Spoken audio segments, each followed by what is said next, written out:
อิมาหังพันตุพัทวาอัตตะภาโวตุมหังกังปริจจฉามิข้าแต่พระผู้มีพระภาคเจ้าผู้เจริญข้าพระพุทธเจ้าขอนอบน้อมถวายชีวิตนี้แด่พระผู้มีพระภาคเจ้าเพื่อเป็นพุทธบูชาธรรมบูชาสังฆบูชาข้าพระพุทธเจ้าจะตั้งใจศึกษา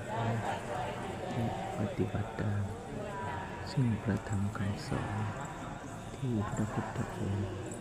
ได้ตรัสไว้ดีแล้วด้วยการเจริญพระวิปัสสนากรรมฐานขอวิปัสสนาญาณความรู้แจ้งเห็นจริงความรู้ยิ่งเห็นตามในพระธรรมคำสอนของพระพุทธองค์จงบังเกิดขึ้นแก่ข้าพระพุทธเจ้าในโอกาสนี้ด้วยเถิดสาธุสาธุสา